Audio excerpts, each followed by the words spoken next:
De antemano agradezco infinitamente al Instituto Municipal del Arte y de la Cultura de Durango, conocido por sus siglas IMAC, por esta invitación en esta conmemoración del Día Internacional del Migrante, decretado por la Asamblea General de la Organización de las Naciones Unidas. Con frecuencia escuchamos hablar del problema de la migración. Sin embargo, la migración no es un problema. La inmigración forma parte de la condición humana. Es un fenómeno inherente a la humanidad, es un fenómeno social, ya que el ser humano desde tiempos muy remotos ha caminado distancias, cruzado desiertos, ha atravesado mares y fronteras y continuará haciéndolo a lo largo de toda su existencia humana. Porque el ser humano tiende a emigrar, a desplazarse a los lugares donde se le permite vivir con dignidad a él y a su familia. La Biblia nos narra que Abraham dejó la tierra dejó su tierra y se fue en busca de la tierra prometida. Abraham es el primero de los 3 patriarcas del judaísmo. Su historia es narrada en todos los textos sagrados de las religiones abrámicas, como el judaísmo, el cristianismo y el islam. Él es llamado por Dios a dejar la casa de su padre y establecerse en una tierra prometida, la tierra de Canaán. En el libro del Génesis nos dice textualmente: Yahvé dijo a Abraham, vete de tu tierra y de tu parentela y de la casa de tu padre a la tierra que yo te mostraré. Y haré de ti una gran nación y te bendeciré y engrandeceré tu nombre y serás bendecido.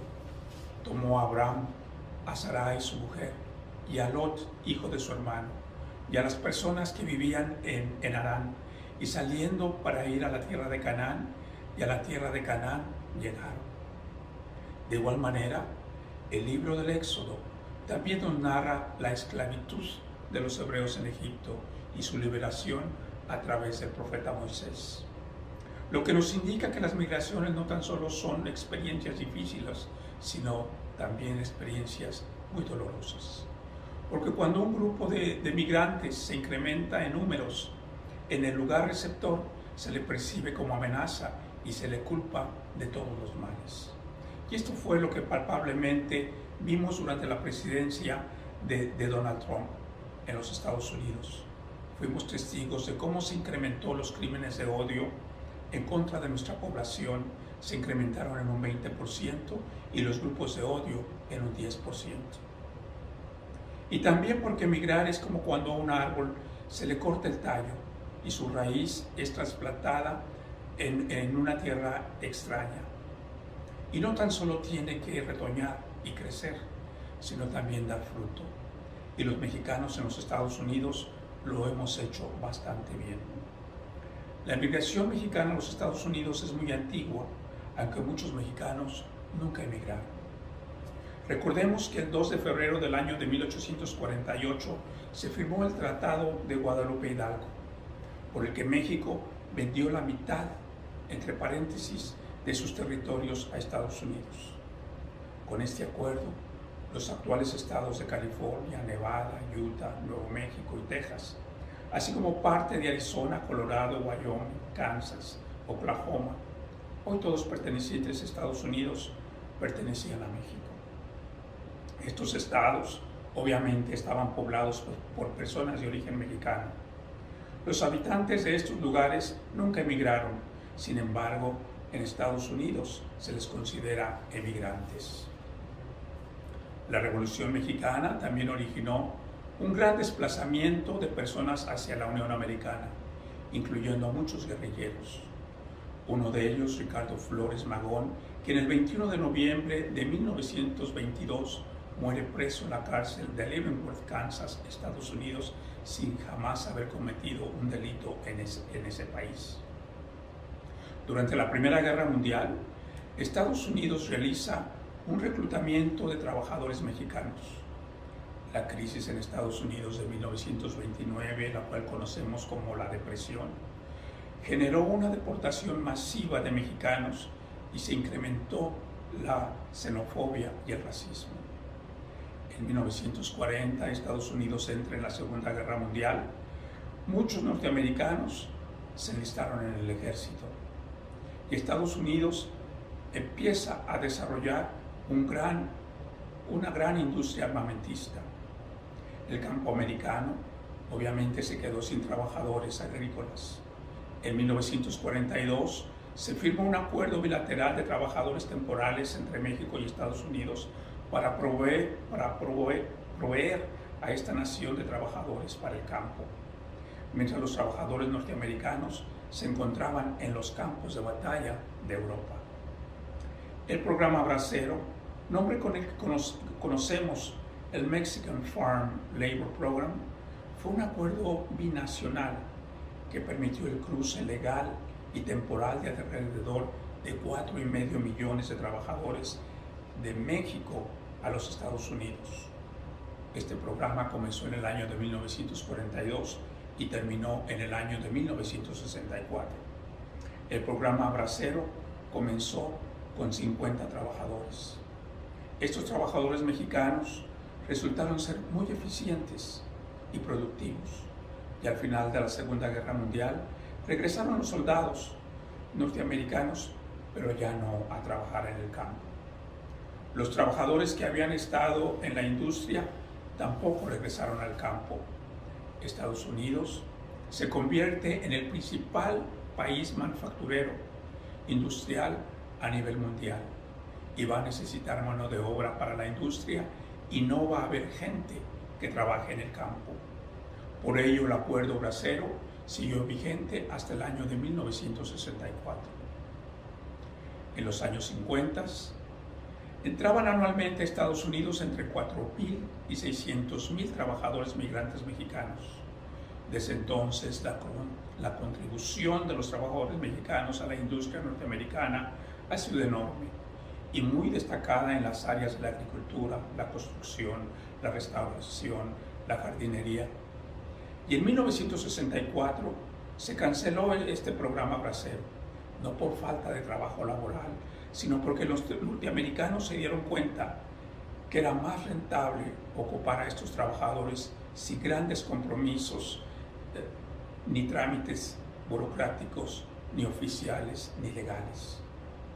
Los patrones se dieron cuenta que los trabajadores mexicanos llegarían a trabajar con permiso o sin permiso. Y efectivamente se canceló el acuerdo. Pero los trabajadores mexicanos continúan llegando a los campos laborales norteamericanos. A partir del año de 1964, esta migración que existió continúa, pero en forma ilegal, ya que era más fácil para los patrones norteamericanos llamar a los trabajadores mexicanos y simplemente ofrecerles trabajo, y estos llegarían por su propia cuenta. Esta migración legal masiva continuó hasta 1990, fecha en que empiezan a haber controles más estrictos y severos en la frontera norteamericana. El desarrollo industrial y de la construcción demanda el incremento de mano de obra barata. Con el desarrollo de la globalización se incrementa la demanda de trabajadores. Y hasta ahora, los migrantes mexicanos continúan tomando los trabajos duros y peligrosos que los norteamericanos miran con desdén. La economía mundial está estrechamente relacionada con la fuerza de trabajo.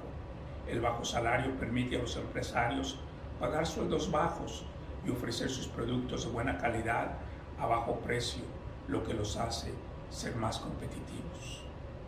Esto está vinculado con el Departamento de Inmigración a fin de no legalizar a los trabajadores. Por lo tanto, con su estatus de indocumentados, no tendrán derecho a beneficios ni compensaciones por parte del Estado, ni servicio médico, mucho menos de pensiones. Sin embargo, sus impuestos servirán para que la Oficina de Pensiones tenga aseguradas las pensiones de los norteamericanos durante muchos años futuros, mientras los trabajadores mexicanos continuarán trabajando hasta que su fuerza física se los permita. Y un día regresaremos a nuestro México, donde tampoco no tendremos ninguna prestación económica ni derecho ni asistencia de salud. Y no hay que olvidar que actualmente los migrantes mexicanos enviamos remesas por más de 40.600 millones de dólares al año, cantidad que sirve para aliviar la miseria de incontables familias y de la cual dependen para sobrevivir, y no hay reciprocidad con relación a las necesidades de los migrantes que estamos por allá.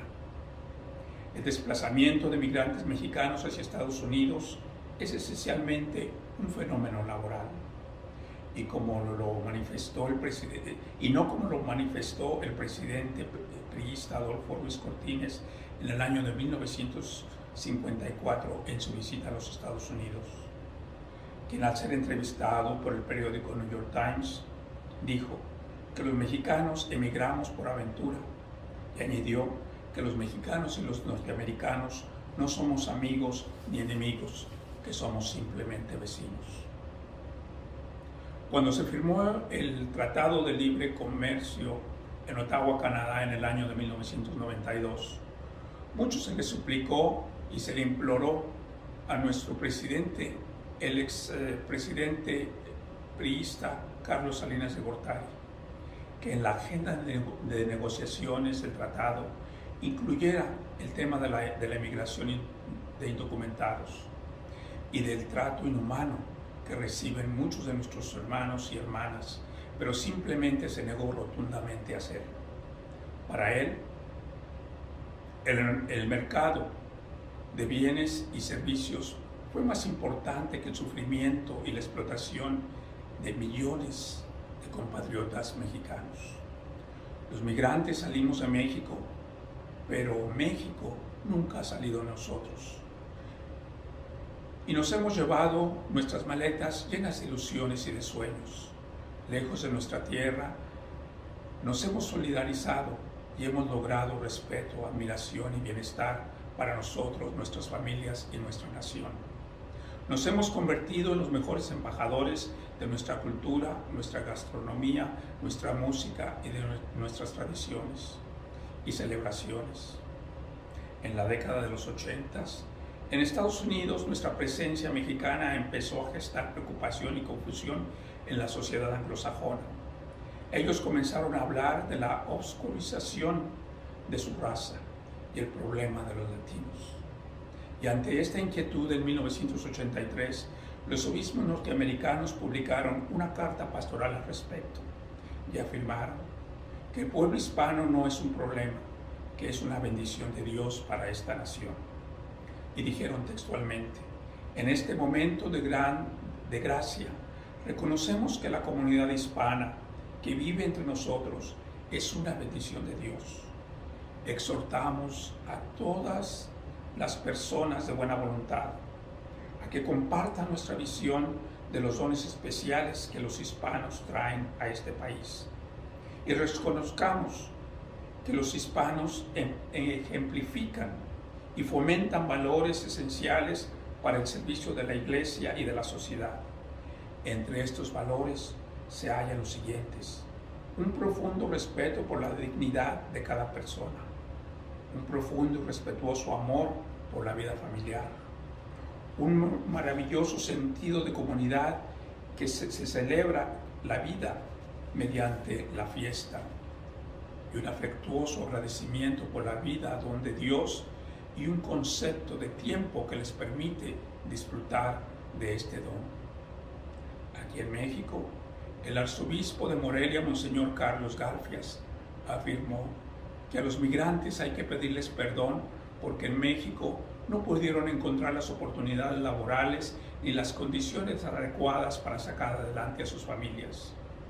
El sistema mexicano no ha sido capaz, dijo, de constatar un entorno donde reine la justicia, donde existan trabajos remunerados y oportunidades de futuro.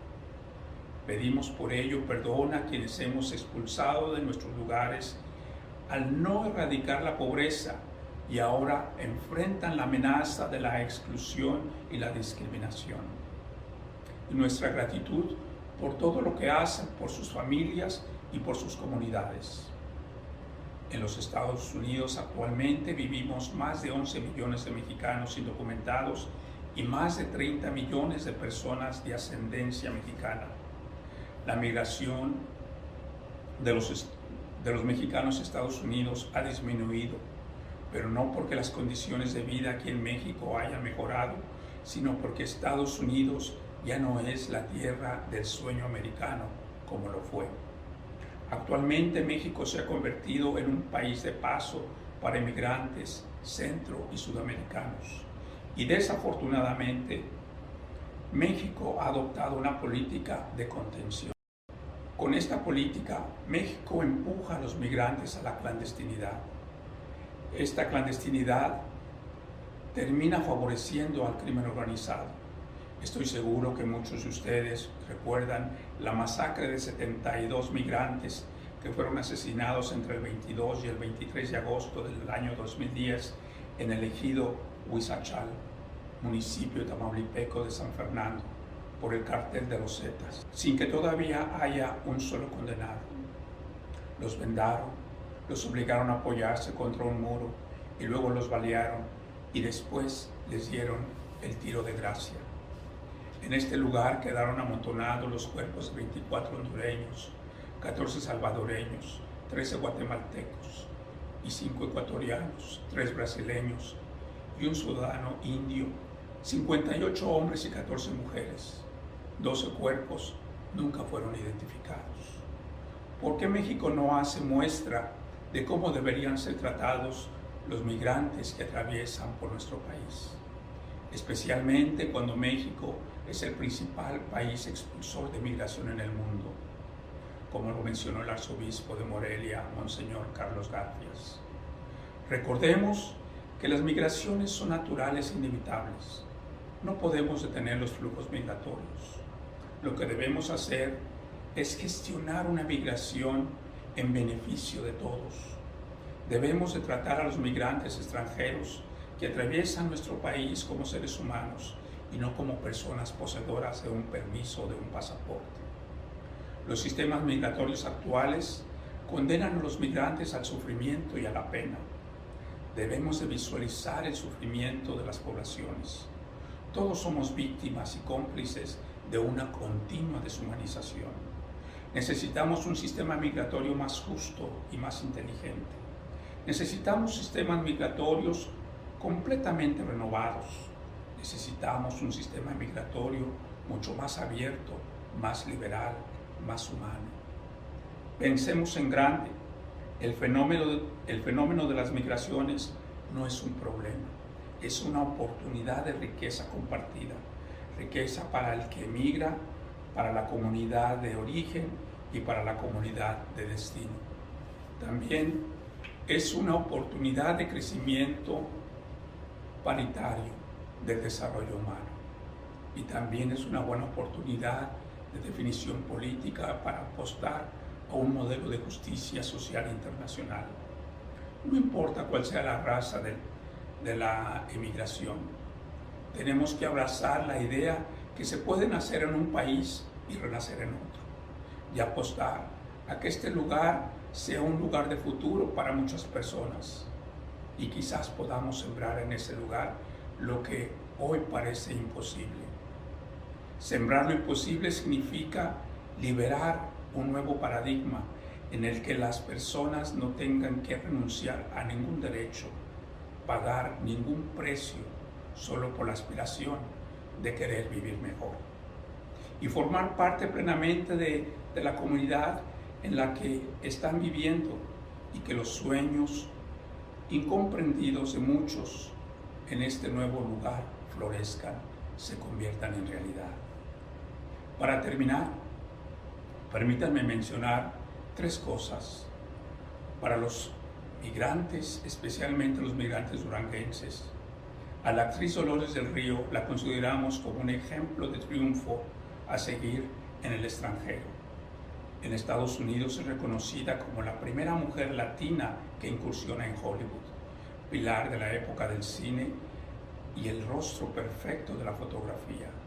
Ella es la actriz mexicana con mayor trayectoria y legado internacional. por qué las autoridades duranguenses tienen su vida y su obra en el olvido. También, Pancho Villa, el líder revolucionario de origen duranguense y personaje mexicano más famoso en el mundo, cuyo legado ha sido llevado al contexto internacional por Frederick Katz, y tantos otros escritores de fama internacional, tienen en la ciudad de Durango un museo que podríamos denominar una casa vacía. Hace aproximadamente 100 años tuvimos la suerte de que llegaran a Mobiliar Durango los menonitas, a quienes admiramos por su progreso, desarrollo agrícola, autosuficiencia, ejemplo de progreso y prosperidad. Sin embargo, cuando salen de sus comunidades, son sancionados, extorsionados, acosados, multados por las autoridades locales, especialmente la policía y los tránsitos. ¿Por qué? Para terminar, permítanme recordarles una frase de un judío alemán llamado Albert Einstein. El mundo no será destruido por los que hacen el mal, sino por aquellos que los miran sin hacer nada. Muchas gracias.